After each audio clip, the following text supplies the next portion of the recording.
Apai, oi ora kia tatu. Oh yeah, looks nice. Ina pai ana tera. Looks very pretty. Thank you. Kia ora. Have we got enough seats? Let's grab your seat. There's some here.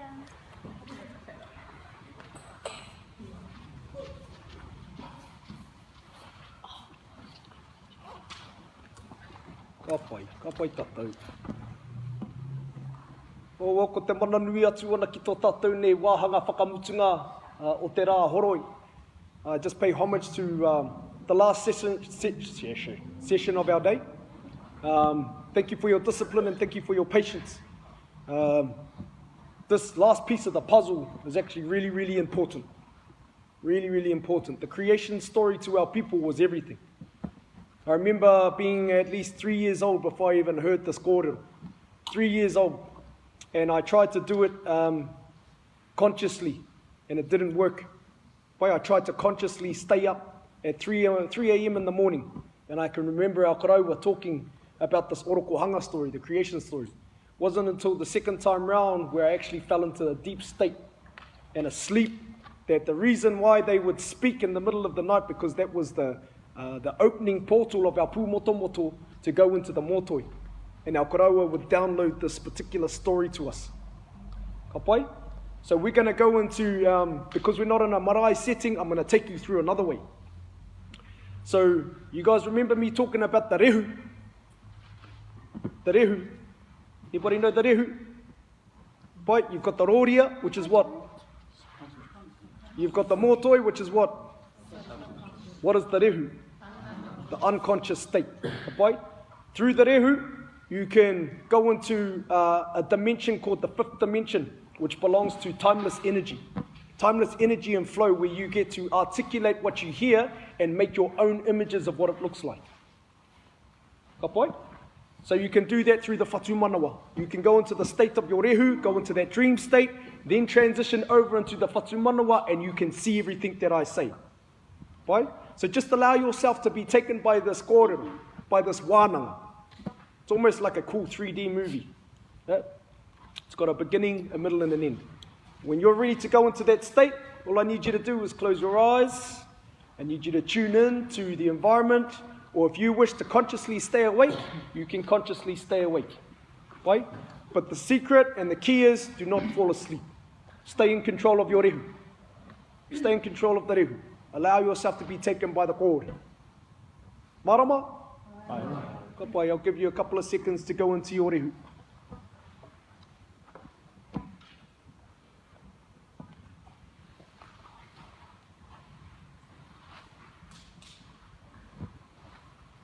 I te tīmatanga mai ko te kore, ko te pū, ko te weu, ko te more, ko te aka. Ko te pūkenga, ko te wānanga, ko te taura, ko te tauira. Tēnei rā, te āwinuku, te āwirangi no te ororo o io matua. He pue iei te take weu, wanuku weu, warangi tēnei, ka hoho ki runga ki te tipua, ki runga ki te tahito, ki runga ki te kahionga riki. Kia putei nei tauira ki te whai au, ki te amarama. Whano, whakamanaia mai rā ki a tina, ka tina, haumie, huie i taiki. A whakawhiti atu wana ki te huri hanganu nui o te ao. Takina mai atu wana te kawa o te ha. In the beginning of time, Rangi Nui, the Sky Father, and Papa Tuanuku, the Earth Mother, were locked in a tight embrace. So tight that in between them they had 70 children. All of the divine father side, they only had boys. The boys were starting to become a little bit rattled. In that restlessness, they decided to counsel and figure out a way to separate their parents so that they could breathe in the light of day. The understanding that some were for and some were against. The main atua to come through, tūmatauenga, God of war. Whakaruaumoko, God of volcanoes. Haumia tike, God of uncultivated foods. Rongo marairo, God of cultivated foods. Tangaroa, God of the ocean. And Tāne, God of the forest. So as these dynamic brothers started to form a battle line to then separate their parents, one by one each atua took their place, and one by one each atua took their turn. It was from then that they all failed apart from the youngest brother, Tane. Tane then got into a papahoronuku position whereby his feet were embedded into the chest of his father, his hands rooted into the bosom of his mother. By countless energy, he purified himself, went into the incarnation, and exploded through the air. There were 4 types of rako that were used as pillars to hold his parents and separate them apart. Ko te kauri, ko te tōtara, ko te rimu, ko te kahikate. These 4 pillars became the strongholds to allow the beaming light to shine through, known as the hakio. The hakio then became the spiritual light that embedded the realm of Ranginui and Papatuanuku to explode them apart. As the explosion took place, a pendant that was wrapped around Ranginui's neck, named Te Ahikomo, was split into 2 and fell away into a place named Rarohenga.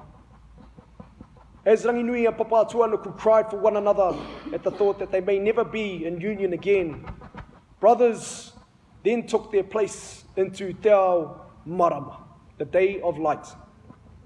In Te Ao Marama was when the real battle started to take place between the brothers. Tāwhiri Mātea, the god of the winds, was against the whole idea. Therefore, any battle that happens with Tāwhiri Mātea, Tāwhirirangi, Tāwhiri Te Uira, were then to penetrate and patu, to harm the brothers that were for separating their parents. As we move through the ages of time, all of the atua took their own individual spaces. It is believed that Tāne Mahuta created the forest upon his mother. Rongo went into Rongo Mā Tāne, into the state of the wao being the realm of Tāne, and Haumia Tike Tike became the blanket for his mother. Tangaroa then ventured out into the seas with another younger brother named Kiwa. Te moana nui a Kiwa represents the divine side of the ocean. Tangaroa represents the kaha and the strength and the power of our ocean. Whakaruau moko was to be placed inside of the womb of his mother and never to exit. Different atua were dedicated to different realms of the world of light. As the world started to overgrow, the celestial star lines began to counsel. As they began to counsel, they were returning back to Te Whare o Io, the house of our Creator, to let them know that our Ao Marama, the day of light, was overgrown. A hui took place with 5 or 6 of the celestial stars. Rehua, being the sky father of the night skies. Ruatau, holder of knowledge. A tupaua, connection between all stars. Te Pūhaurangi, gatekeeper of knowledge. Tauorongo, divine star of solutions. And Ohomairangi, the baby of the stars of the divine side.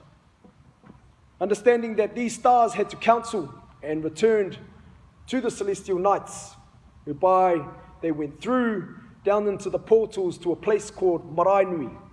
Now Marae Nui was situated in the world of the gods. As they went through into the world of the gods, they called all of the atua. All of the atua then came to Marae Nui to counsel, and a challenge was laid down, that one of the atua would be selected to rise above and ascend the heavens to go into Te Whare o Io and receive the 3 baskets of knowledge and 2 Māori stones. Of course, mana meant everything to our gods. Whoever was selected was to be one of the most powerful gods known to the atua world.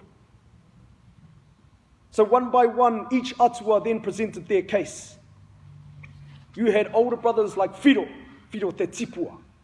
Tangaroa whakamautai, Tāwhiri Mātea. Tāwhirirangi Kiwa, Roiho, Roiake. Hai Mātua, Hai Puru, Uru Te Ngāngana. Uenuku, all of these atua then put their best case forward. but it was one of the younger brothers, Tane, again, was selected to come forth and present his case. For the mauri and the wairua that was generating off him was then profound to the celestial worlds. So the celestial stars and the council then went into a wānanga and decided that it would be Tane, one of the baby brothers, to ascend the heavens and take the mana. His older brothers and older siblings were not pleased at all. As Tane then formulated a union between two brothers, Tāwhirirangi and Tāwhirimātea. These two brothers were to help him, to strategize a way to move into the realms. Now the third oldest brother, Haipuru, was the master of all strategies. Every single brother that needed a plan went to Haipuru. And Haipuru would counsel with a feather. Now the mana of the feather came from a guardian bird named the Hōkioi. The Hōkioi feather was to give esoteric knowledge and salvation to all spiritual beings. As Haipuru then gifted him the pathway to open up the portals into the first realm of the heavens, Tane then sat at Marae Nui and went into contemplation. As he fled his way into Ngarangi Tūhaha. The older brother, Whiro, was diseased about this matter and decided to take things into his own hands. Whiro then climbed and ascended the heavens before Tane, so that he could set up an ambush with an older brother named Uru Te Nganga. As Tane was contemplating, he was gifted two kaitiaki by the celestial worlds. Rehua and Ruatau ai Tupāua, then gifted over the kōtuku, being the blue heron, and the kārerea, being the falcon bird. As Tane then contemplated what these two manu would do, would be the protectors of the high skies. Tane then was ascended by Tāwhirirangi to the first heaven. These are the 12 heavens. Rangi nui a tamaku, ko rangi parauri, ko rangi mārei kura.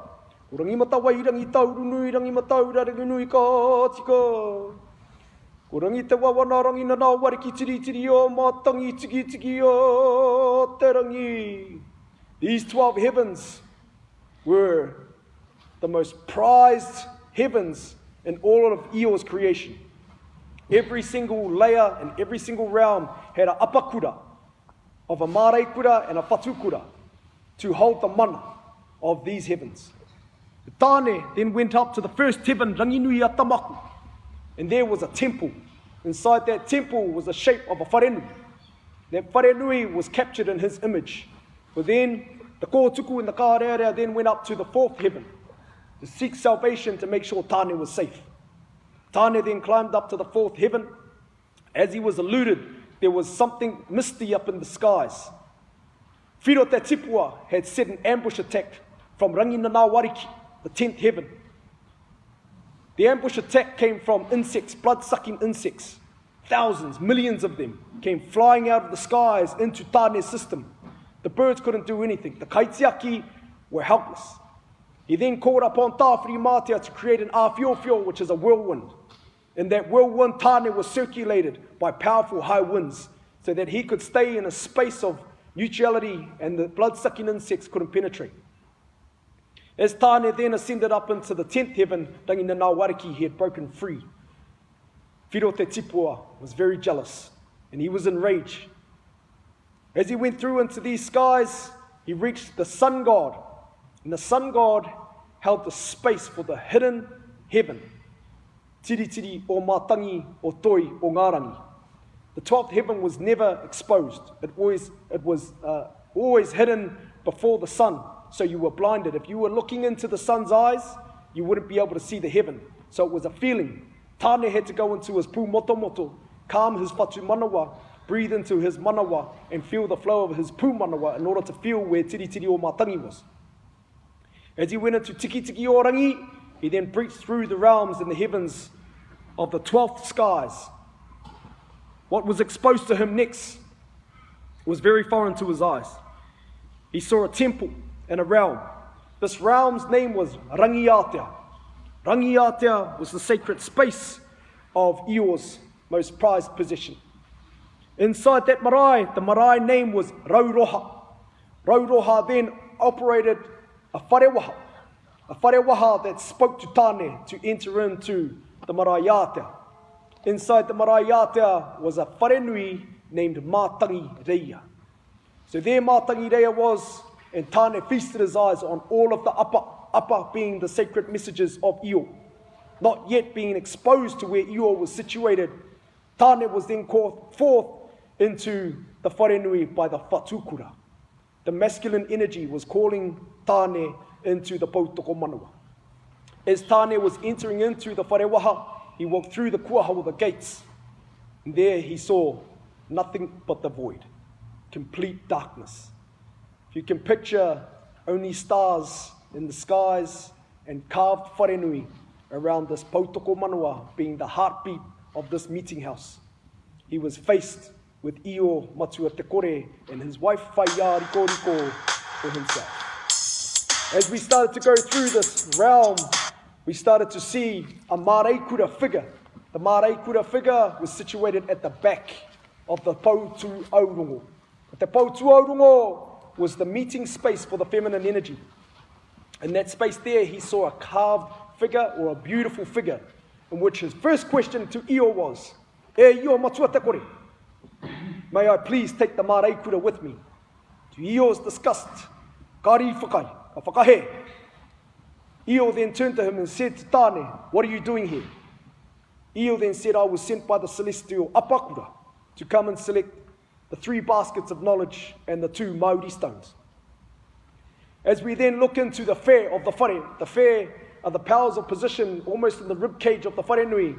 The whare was situated vastly among these other atua of the celestial skies. Inside the whare, there were 3 kete o te wānanga.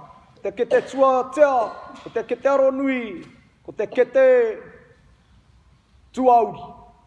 These 3 baskets of knowledge were to be inherited by Tāne. Tāne then replaced his name, Tāne Nuiarangi, Tāne of the great skies.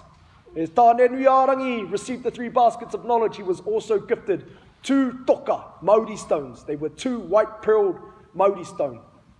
Heku tai and Rehua tai.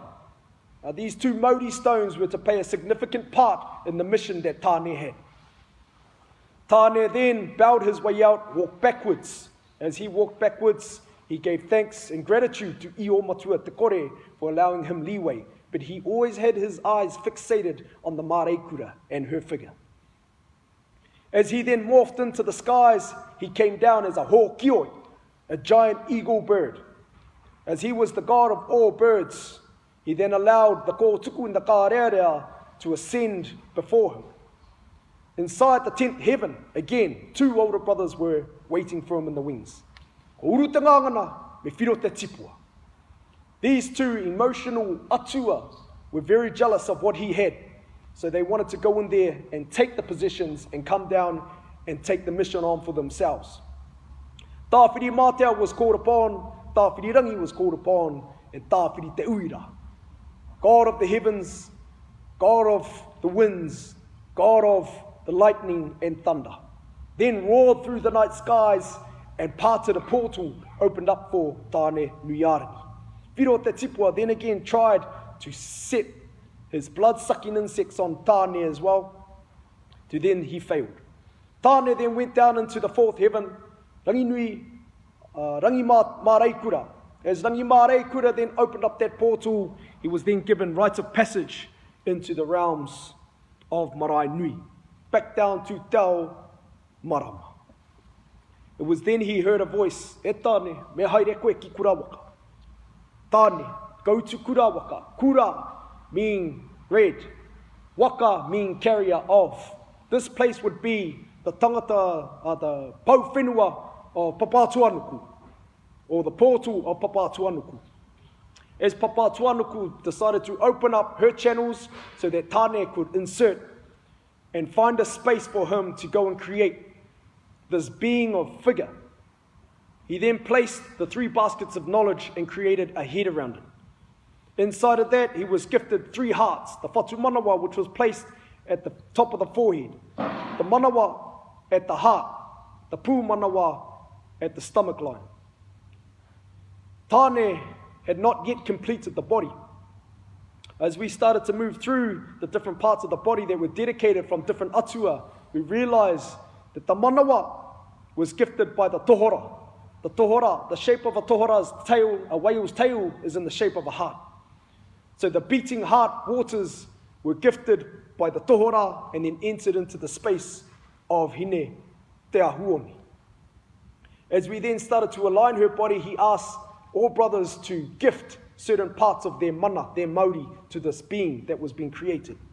A beautiful figure that was carved up and shaped by only the one, or also known as the clay. As there was one last mission, as she was complete, the body structure had been complete, Tāne had to go and give the breath of life. Mind to mind, he pressed firmly. Nose to nose, he pressed firmly. Breath to breath, ka hakiroto, breathing in, ka hakiwaho, breathing out. 3 times, 4 seconds in, 2 second hold at the top, and 6 long, slow breaths out. 3 channels it took for her to light up the manawa, the whatu manawa, and the pū manawa. To then, Hine Ahuone was created. Alas, she called, Tihei Mauri ora. From Hine Ahuone started to come alive. Tāne then needed to figure out a way in which to help her walk, to help her talk and communicate, as he was to create life with this newfound being that he had fallen in love with. Hine Ahuone, Hine, the deity, the essence of life. She was created because all of the atua were coming from a masculine side and they were only brothers. There were no feminine gods. There were no female gods.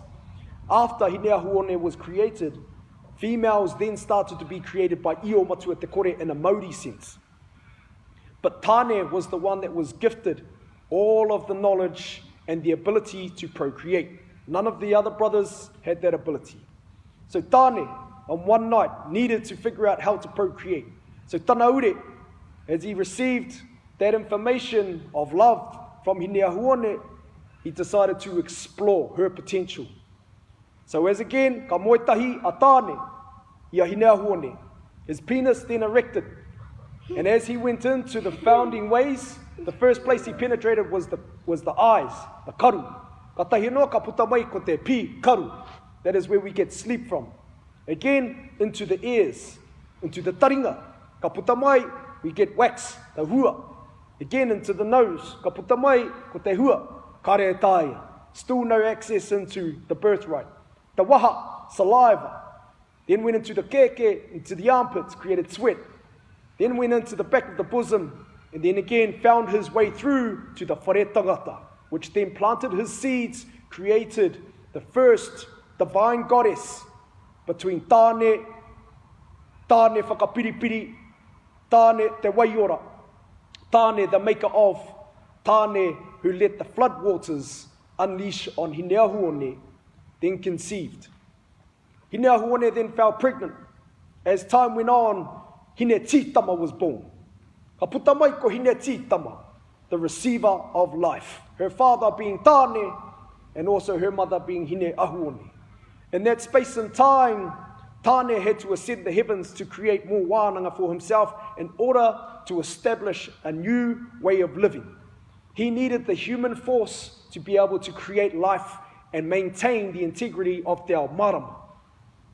For then we whakapapa to Hine Titama. As Hine Titama became of age, it was known that there were no other Tāne to be able to procreate with her. So Tāne made the ultimate sacrifice and married his daughter. At that point in time, she became of age. Tāne then betrothed and entered into a relationship with Hine Titama. Hine Titama, not really knowing who her father was, took on this relationship between Tāne and herself. Then she became hapu and created a life force, a new generation. The firstborn, Hine Rau. Ka tahi anō ka puta mai ko tāne nui, ko tāne roa, ko tāne whakapiripiri. Again, the procreation carried on. As they had many children along the way, Hine Titama decided to go to her mother and ask her mother who her father was. Hine Titama was then sent to the heavens to say, you need to go into the Creator's world of Io Matua Te Kore and figure out who your father is. So she did. She had direct access because she belonged to the divine access of her whakapapa. As she climbed into the heavens, she went into the space of mātangi reia, or the void, te kore. In there was Tāne. Tāne was laying in that space, so he quickly turned around and got a big fright. As he was alarmed that Hine Titama had come for a message, he feared this day. He feared the day that she would figure out. So she said to Tāne, "Kai te hakoi, why are you here?" Tāne turned around and said the same thing. "Kai te hakoi, why are you here?" Then Hine Titama replied, "I have come to figure out who my father is. I was sent here to be told by the Māreikura." It was then the Māreikura then whispered out, "Ko tāne tō pāpā." To her surprise, she was so alarmed, afraid, all of the emotions were going through her. She decided at that point in time that her and Tāne would separate. Her and Tāne would separate, and she would then be known as Hine Nui Te Po, the goddess of death. Hine Nui Te Po would then create another world inside of Rarohenga. Rarohenga is the underworld. So away, Hine Nui Te Po then dived down into the heavens, opened up the portals into Rarohenga, and Tāne chased after her. Tāne did not want her to leave, for his love grew for her. He allowed himself to go down to a certain heaven where she turned around and stopped him and put a makutu on his throat. Ka mahi tēnei. Ka we haere. In that space and time, all of the masculine energies that were of the oratory whare wānanga would have that same curse. As you would see on the paipai, a koraua would do the same thing. To be stilled in your space of time. To be stilled in the space of wānanga. Hine Nui Te Po then turned around to Tāne and said to him, "You will stay here in Te Ao Marama and look after all of our whakapapa from the living. I will go down to Rarohenga and I will look after the spiritual world. In that spiritual plane, I will cleanse them and send them back up into the heavens." So again, the cycle of life continues. Tāne then branches out and becomes Tāne Mahuta. As Tāne Mahuta then ventures out all over Papatuanuku and holds fast to all of the whakapapa that belongs to him, including you. We belong to that whakapapa trait. We have an understanding that the atua realms are different in terms of the level of tikanga that was laid upon us compared to our mission and our properties that are in us at the moment. Ka tahi anō ka whakawhiti atu ana tātou ana ki te mate me te ora. It is apparent that we have become in full circle as we are spiritually placed up into the heavens, into the skies. Certain stars are selected to come through the portal of the female. Yes, it is the female that was chosen to open up the portals to allow spiritual beings to be created into the physical realm. From that place and time, when you are born into this world of Te Ao Marama, you then live your life. But as you die, your body then is placed on a tūpāpaku. One wairua will stay with the body, and the other wairua will return to Rarohenga. That wairua and that form of energy is passed down through Hine Nui Te Po. As they come through the Hākioe, which is the beaming light that separated Ranginui and Papatuanuku, they are passed through two portals of the broken chain, that being the Ahikomo. As they enter the gates, Hine Nui Te Po then washes your soul. Ka horoia. She cleanses your wairua. She sends your wairua up into the celestials, but returns your mauri back to te whare o iu. So the whole full circle of life and death becomes a part of our properties that we own. We belong to the whakapapa and the esoteric knowledge of the great cycle of life. Ko tō whare a io. You belong to the whare a io, and te whare a io belongs to you.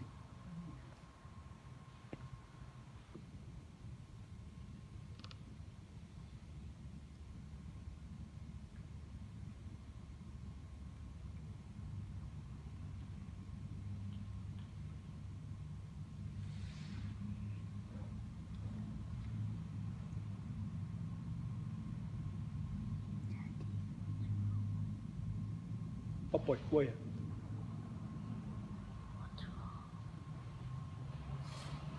When you're ready to come out of the rehu, if you've gone into the rehu, slowly just wake your body up, bring yourself back into the roria. Allow those seeds to be planted inside the mōtoi. hold fast onto those seeds, those that really resonate with you. Allow them just to sink down and through to your mōtoi.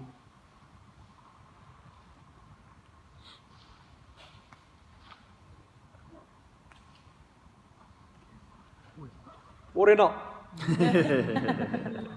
Morena tātou. We watched a really good movie just then. Apai. I'm glad your movie was awesome. Apai, ko tērā te orokohanga, that's our creation story.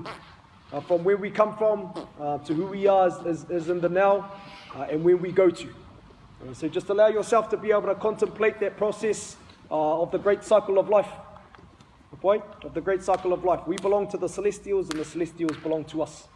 Pai, it's up to the wise counsel of Rehua, Tuatau, ai Tupaua, te Pūhaurangi, te Tauorongo, atu ana ki a Oho Mairangi. Pai, those are the great messengers that select which wairua come through into this world. Pai, so as you were conceived, that is one wairua. The other wairua comes from the celestial stars and you were gifted to us, which is right then Abuja, is it Abuja? And Raiona. Bija. So those two come through. I told you the importance of why they were here. Those two have come here to bless us. Okay? Those two babies were in this space this morning to bless us with that mauri. Okay? So any newborn baby that is through the passage of time, we understand how important, how much they're gifted to us. Understand as well that they have 7 years to be able to download this type of information so that it's kept safe within our babies. Okay? So this orokohanga story is quite a generic story, but it is told through the ages of time. For over thousands and thousands and thousands of years, this is our creation story. This is the story that the colonization could not break because it was kept sacred. Not a secret, it was kept sacred, which means it was only told to certain people. Right? I was lucky enough to be gifted the kōrero and told that I could teach it, that I could tell it to all of my wānanga. Only if they understood te whare āio, te whare tapawha. That was the only license that I was gifted by my tohunga, to be able to hand over this to our people so that you can connect those dots for yourself. And it's quite amazing that these days that the world is really yelling out for us. Kai te mā wiwi a papa tuanako. She's very sick at the moment. Very sick. Her manawa has been attacked. Her manawa, Hawaii manawa is over in Europe. It's over in Europe. And she's being smashed over there. Over where we are back home, we're called Hawaii Tautau, which is the beating pulse of Papa Tunuku. So as long as we're alive, Papa Tunuku will be okay. But we've got a big mahi to do, to be able to give back to Papa Tuanuku in any way, shape or form. Ooh, as much as we can possibly do to save her. Without her, we're all going. Right? So it's like our life depends on ko tēnei te mahi o tātou. Starting to see the bigger picture of what's happening? Right? It has also been apparent that all of the kauri trees back home have been infected by a dieback or disease called dieback. Kauri trees, all of them the Waitākere, we're trying to save them. It's apparent that all of the tohora are starting to wash up. Two of our most giant within Tangaroa and Tāne, two of the biggest giants that are beaching themselves up and killing themselves us to give us a message. They operate just like we do. They have feelings just like we do. They have voices just like we do. We just have the ability to speak to it. Right? And it's that reason that the tohora and the kauri are brothers. They're brothers. They are the only ones that can communicate to one another. So when the tohora breaches into the skies, he's sending out mechanisms to kauri. When kauri receives that message, he sings it out through the roots of his trees into Tangaroa, so that his brother knows that he's okay. And it's apparent that scientists said it was rukahu. How could that possibly be that a tohora and a kauri tree were brothers? So they took a bark of the kauri tree and a skin of a tohora, did some scientific tests, direct match. Direct match means they come from the same parents. So they thought they'd made a mistake, so they went and grabbed a different tohora skin and a different kauri tree. Again, direct match. Direct match. They come from the same parent. So just allow yourself to be in tune with the taiao, with the environment. Have a listen. Really feel out. We have the ability to tune into it through whatu manawawe. Ka pai? So based on the orokohanga and where you come from and where you belong to, our people were never afraid to die. When they were going to war and they were serving a purpose, ai reira te mahi. They served their purpose, and they knew whether it was going to be life or death. Boy, they were always going to come back around. That cycle of life was always taught to us as young babies. I was very fortunate. I thought every Māori knew this. Still until I woke up and it was apparent that waukatiana, that the wānanga was kept sacred. So you're now a part of that wānanga. You may need to hear this kōrero over and over and over again to really let it sink in, which means you've got to come back to more wānanga and more wānanga and more wānanga. Yeah. But I think it's really, really important that our people start getting grounded within themselves. Pai tera? Okay, I had enough. Oh, you can come grab all my phones now and